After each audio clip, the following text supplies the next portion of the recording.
les questions des juges. Bonne présentation. Donc, bonjour à tous. Mes collègues Frédéric Fortier, Pierre Gutmann et moi-même, Jean-Philippe Léger du groupe LTF, avons eu pour mandat de faire l'analyse financière de Moderco, ainsi que d'analyser les options envisagées par le propriétaire pour répondre à la forte croissance des 3 dernières années. Donc, plan de présentation pour la journée, on va commencer avec un diagnostic qualitatif qui va entourer vraiment l'analyse test, voir qu'est-ce que l'environnement, comment ça l'affecte l'entreprise. Ensuite, on va tomber dans le diagnostic quantitatif. Là, on va vraiment voir les ratios, qu'est-ce que l'entreprise fait bien par rapport à ça, qu'est-ce qui est un peu plus les faiblesses aussi au niveau des ratios. Ensuite, portrait global, on va tomber dans les problématiques de l'entreprise, aussi les recommandations qu'on fait par rapport aux problématiques pour les régler, et on va finir avec une conclusion. Donc, je passe la parole à Tarek qui va vous parler du diagnostic qualitatif. Donc oui, ici on commence d'abord avec un portrait de l'entreprise. On sait que l'entreprise est spécialisée en cloisons mobiles acoustiques. L'entreprise elle-même est très importante dans le domaine. En Amérique du Nord, c'est la 3e plus grande. Cependant, on se rend compte que les 2 entreprises plus grandes que celle-ci sont nettement plus importantes. De façon générale, l'entreprise se qualifie et se distingue par son innovation. C'est une entreprise qui réussit à produire des produits sur mesure et qui garde tout le temps des très bons contacts avec ses clients, qui essaie vraiment de répondre spécifiquement aux besoins de chacun. En 2008, il y a eu bien sûr la crise financière qui est arrivée et l'entreprise est passée par des moments très difficiles. Et depuis ce temps-là, il y a eu une volonté de la part des gestionnaires de l'entreprise d'avoir des bases plus solides, d'essayer de faire en sorte que l'entreprise soit dans une situation plus stable. Donc, récemment, il y a eu plusieurs changements importants. Tout d'abord, le fait que les employés ont été plus investis dans l'innovation. Ça a eu plusieurs effets très importants. Notamment, c'est des employés. Ils ont déjà leur salaire, tout ça, et malgré tout, ils permettent de donner un avantage compétitif à l'entreprise avec leurs innovations. C'est donc une façon, on peut dire, sans avoir ajouté des coûts additionnels, de faire de la recherche et du développement. De plus, l'entreprise a exprimé la volonté dans les prochaines années d'étendre leurs activités au Brésil et en Europe, plus qu'au niveau qu'elles sont en ce moment. Donc, si on peut maintenant aller avec l'analyse PEST, donc l'analyse des environnements extérieurs à l'entreprise et la façon dont ça les influe. En commençant par l'environnement politique, aux États-Unis, il y a eu une élection très importante récemment. Le candidat républicain Donald Trump est devenu président. Et sa plateforme a été assez radicale. Il y a beaucoup de ces choses qu'il a parlé, c'était du protectionnisme. Cependant, il n'a pas tout le temps été très clair en ce qui concerne exactement ce qu'il veut faire. Une des choses qui pourrait grandement influencer l'entreprise d'une façon négative, c'est l'ALENA. Comme vous savez, l'accord de libre-échange nord-américain, qui fait en sorte que les barrières entre le Canada, les États-Unis et le Mexique sont tombées. Il n'y a pas vraiment de barrière à l'entrée ou à la sortie. Or, il a parlé de la volonté de renégocier cet accord de libre-échange. Donc, il faudra suivre cette situation d'une façon très proche pour faire en sorte que l'entreprise puisse s'habituer. Cependant, comme je le dis ici, ça crée un climat d'incertitude. On ne peut pas être certain de ce qui va se passer. De plus, il a fait beaucoup de promesses de faire des politiques pro-business, réduire les régulations, faire en sorte que les impôts pour les entreprises américaines soient plus bas, ce qui risque de faire en sorte qu'il y aura possiblement une compétition plus forte de la part des entreprises dans le même domaine aux États-Unis dans les prochaines années. Maintenant, l'environnement économique, la conjoncture économique est très importante à l'entreprise. Si quelque chose se répétait, si la crise de 2008 devait se répéter, est-ce que l'entreprise serait vraiment dans une bonne situation pour répondre à ces changements? Bien sûr, les changements récents font en sorte qu'il est dans une bonne position, mais on est quand même très dépendant de la conjoncture économique. On évolue dans un domaine oligopolistique. Les 2 principaux concurrents canadiens de l'entreprise sont Corflex et Muralflex. Corflex a été fondé par d'anciens membres de l'entreprise. Donc, et ceux-ci ont pris les valeurs de l'entreprise, et les ont implantés dans leur propre projet. De plus, l'entreprise est également très influencée par le taux de change. On a vu dans les dernières années, il y a eu une augmentation des charges par rapport au taux de change de 725%. Il y aurait quelque chose à faire là-dessus. Si on est maintenant dans l'environnement social, on se rend compte de plus en plus que la main-d'œuvre devient de plus en plus qualifiée, de plus en plus de gens qui sortent avec des diplômes universitaires. Or, puisque notre entreprise est une entreprise qui demande une main-d'œuvre qualifiée, c'est un très bon phénomène. De plus, on se rend compte que les mouvements de population, de façon globale, accélèrent. Puisque plusieurs de nos clients sont des hôteliers, des centres de congrès et ainsi de suite, ça fait en sorte que ces gens-là, d'habitude, vont se chercher, les clients vont aller dans les hôtels, dans les chambres de commerce, et risque d'avoir donc une augmentation de la demande à ce niveau-là. L'environnement technologique. On sait que l'entreprise essaie de se distinguer au niveau de sa recherche et développement, mais on sait justement que Corflex, elle aussi, est une entreprise qui est très concurrentielle à ce niveau-là. Ils investissent énormément d'argent là-dedans. Il faut donc tout le temps essayer de rester à un niveau similaire au minimum. De plus, on se rend compte principalement ce qui est arrivé autour des débuts des années 2000, lorsque les concurrents ont pris un développement d'entreprise, les cloisons mobiles en verre, et les ont eux-mêmes commercialisées. Ce serait intéressant dans les prochaines années, à chaque fois qu'il y a un nouveau développement qui se passe, de le breveter, faire en sorte de garder l'exclusivité pendant quelques années. Et finalement, l'environnement écologique. L'entreprise a plusieurs clients en Amérique latine, en Amérique du Sud. Cependant, on s'est rendu compte que c'était un problème en ce qui concerne le shipping jusqu'en Amérique latine. Ça prend beaucoup de temps. Donc, à partir d'ici, je vais laisser la parole à mes collègues, Jean-Philippe Léger, qui vont faire le diagnostic quantitatif. Donc, pour commencer avec les ratios, on va commencer avec la gestion des liquidités, à voir comment l'entreprise se débrouille avec ça. Premièrement, la liquidité générale, dans le fond, l'actif à court terme versus le passif à court terme. On voit une augmentation de 56% de 2015 à 2016. Cette augmentation-là, quand même, elle, en fait, est majoritairement justifiée par la dette qu'on avait en 2015, l'emprunt bancaire de 1 663 000 qu'on ne retrouve pas en 2016. Donc, c'est ce qui vient justifier cette augmentation-là. Si on tombe maintenant en liquidité immédiate, dans le fond, on enlève le stock de nos liquidités, à voir si l'entreprise avait à faire face à ses dettes demain, est-ce qu'elle serait capable de le faire? Mais on remarque que, dans le fond, elle préfère face à ses dettes 2 fois. Donc, ça démontre vraiment une bonne gestion de la trésorerie. Puis ça montre que l'entreprise faire face à ses dettes, tous ses engagements à ce niveau-là, il n'y a pas de problème à ce niveau-là. Ça va vraiment bien pour la santé financière de l'entreprise à ce niveau-là. Oui, c'est la j'avais qu'on a changé la diapositive. Maintenant, on a parlé de la dette court terme, on va tomber dans la dette globalement. Dans le fond, on voit que justement, en 2015, on était 69% des activités d'entreprise étaient financées par la dette, contrairement en 2016, on est à 56%. Encore une fois, c'est justifié par l'emprunt bancaire qu'on ne retrouve pas en 2016. Puis si on regarde les proportions de la dette, dans le fond, il y a le court terme qui représente 22% de cette dette, versus 34% qui est à long terme. Puis on voit aussi justement, c'est 2015-2016 pour le court terme, c'est là qu'on voit la variation de 37% qui a diminué à cause encore une fois d'emprunt bancaire. Puis on voit à long terme, ça n'a pas augmenté, il n'y a pas de variation pour cette année-là. Donc ça montre à 56% qu'on a retrouvé un bon contrôle sur la dette de l'entreprise, contrairement à 69% qui était plutôt élevé pour l'entreprise. Justement pour continuer un peu dans cette optique-là, couverture des frais financiers, on voit que si l'entreprise avait à couvrir ses frais financiers à même son bénéfice net, elle pourrait le faire plus de 6 fois. Fait qu'une fois de plus, c'est vraiment pas un problème. L'entreprise, niveau financier, il n'y a pas de problème, puis ça va super bien à ce niveau-là. Maintenant, les délais, on va voir les délais d'écoulement des stocks, délais de perception des comptes clients, puis délais d'écoulement fournisseurs. Délai d'écoulement des stocks, on voit qu'on passe de 59 jours à 53 jours environ, une diminution de 9%, fait que c'est bon. Les stocks passent moins de temps encore sur les tablettes.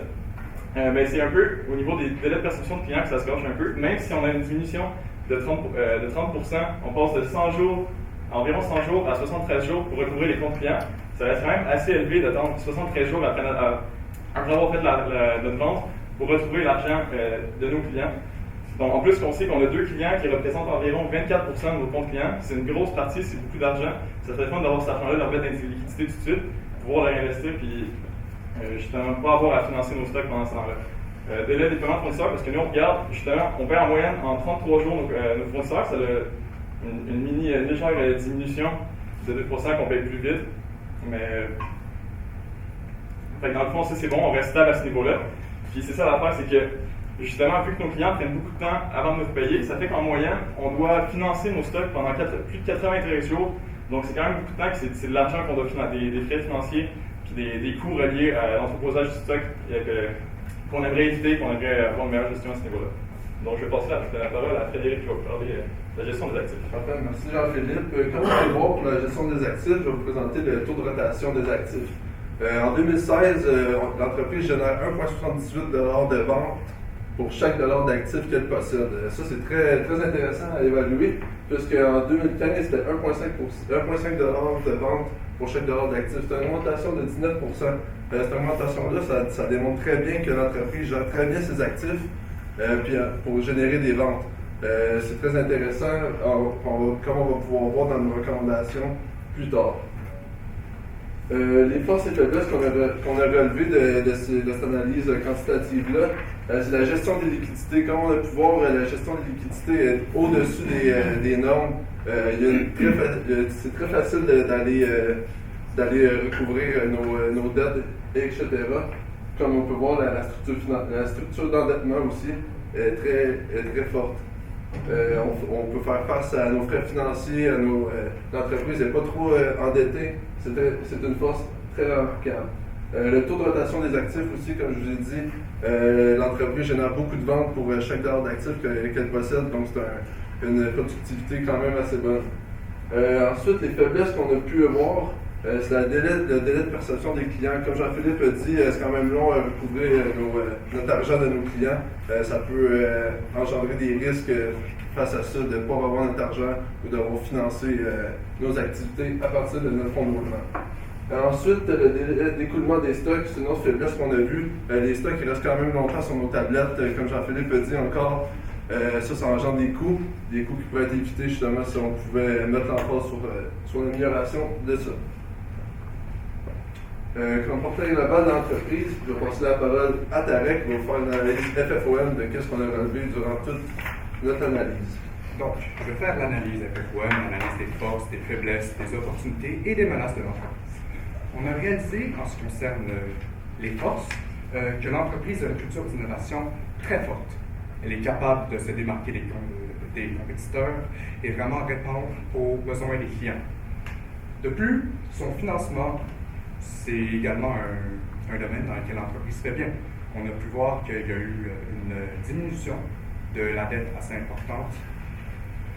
Si on passe maintenant aux faiblesses, cependant, le délai de perception des clients, comme on a pu le voir plus tôt, ça prend beaucoup trop de temps aux clients pour nous payer. De plus, la dépendance à certains clients. Certains clients ont des parts beaucoup trop élevées des ventes, ce qui peut causer des problèmes si ceux-ci, justement, décident d'aller s'approvisionner quelque part d'autre, si ceux-ci prennent, justement, plus de temps à payer, ça aura un impact disproportionné sur tous nos ratios. En ce qui concerne les opportunités, on a réalisé que les marchés, puisque l'entreprise est intéressée aux marchés européens et brésiliens, il y a certainement beaucoup de profits et de ventes qui peuvent être faits dans ces domaines-là. L'acquisition de concurrents, c'est un domaine géopolitique. Avoir un concurrent, l'acheter, faire en sorte que notre part de marché augmenterait énormément sur le coup. Les ventes doubleraient, tripleraient.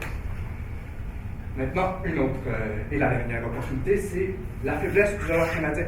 Étant une entreprise de production qui exporte vers d'autres pays, un dollar faible fait en sorte que l'entreprise a un avantage compétitif par rapport à des compétiteurs de d'autres pays. Cependant, en ce qui concerne les menaces, il y en a une principale très importante qui est le futur de l'ALENA. Si les accords de libre-échange entre le Canada et les États-Unis ne risquent pas d'être annulés, il risque quand même d'y avoir des changements en ce qui concerne toutes les clauses. Est-ce qu'il y aura des nouvelles barrières pour l'entreprise? Ça va être quoi les coûts que ça va demander? Donc, c'est quelque chose à vraiment analyser de très proche. Les problématiques, je laisserai la parole à Frédéric. Comme on peut voir, on a relevé quelques problématiques. Il y avait une augmentation des frais généraux de fabrication. Comme on a pu voir, on a décelé dans notre analyse financière, la main-d'œuvre a presque augmenté de 43%. C'est quand même une augmentation très drastique puisque ça représente la plus grosse part des frais généraux de fabrication. Donc, il y avait quelque chose à aller voir là-dessus.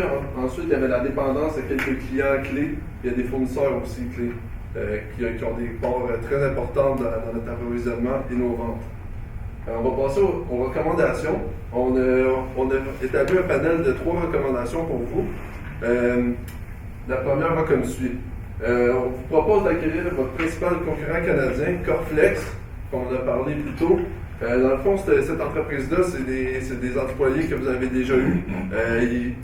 Ils s'agencent très bien avec la structure, la culture d'entreprise que vous entreprenez en ce moment. La mutation de ces employés-là vers votre entreprise se ferait très doucement puisqu'ils ne seraient pas brusqués par des nouvelles contraintes ou de nouvelles cultures d'entreprise, justement. De plus, cette entreprise-là, elle exploite un marché que vous n'êtes pas encore, en train d'exploiter. L'installation des murs, donc c'est une opportunité de marché. De plus, la structure financière de l'entreprise en ce moment, comme on a présenté plus tôt, l'endettement, les couvertures des frais financiers, les liquidités générales sont très propices à faire cette acquisition-là. Il y a une place très grande pour s'endetter, justement pour pouvoir aller chercher une entreprise.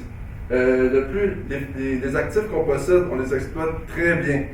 Donc, agrandir notre parc d'actifs, c'est juste un moyen d'aller chercher plus de ventes, puisqu'on les exploite très efficacement. De plus, notre risque face aux fournisseurs et aux clients qui sont très importants dans nos ventes et nos approvisionnements, ça va réduire ce risque-là puisqu'on va acquérir de nouveaux clients. Ces nouveaux clients-là, ils vont justement faire diviser nos ventes, donc réduire le risque. Et on va acquérir aussi de nouveaux fournisseurs pour des fournitures, des matières premières. Donc, ça réduit aussi le risque d'approvisionnement. Je vais maintenant passer à la deuxième recommandation. C'est celle d'accentuer la présence dans les marchés étrangers. On se rend compte avec l'incertitude qui plane avec le climat politique aux États-Unis et le fait que l'ALENA est dans une situation où on n'est pas sûr de son futur, ce serait très intéressant d'essayer de chercher dans d'autres marchés. L'entreprise a déjà ciblé le Brésil et le marché européen. On considère que, en ce qui concerne l'Europe, on pourrait utiliser une technique similaire à celle qui est déjà faite en ce moment en Amérique du Sud, qui est d'avoir des usines d'assemblage là-bas. La meilleure place pour installer ces usines serait autour de l'Europe de l'Est, principalement les pays de la République tchèque, de la Slovaquie et de la Hongrie, qui ont à la fois des salaires moins élevés que ceux des pays d'Europe de l'Ouest, et des infrastructures qui sont en place qui permettent de rapidement pouvoir fournir les clients européens qui risquent justement d'être des pays d'Europe de l'Ouest. De plus, justement, on se rend compte, puisque ça va faire en sorte de diminuer notre dépendance au marché américain, c'est des nouveaux clients. Donc, tous les problèmes qu'on a en ce moment avec le fait que certains clients ont une importance disproportionnée seraient affaiblis. De plus, justement, c'est le moment d'essayer d'exporter vers d'autres pays. Le dollar canadien est faible. C'est très avantageux pour des nouveaux clients de d'autres pays d'acheter de votre entreprise.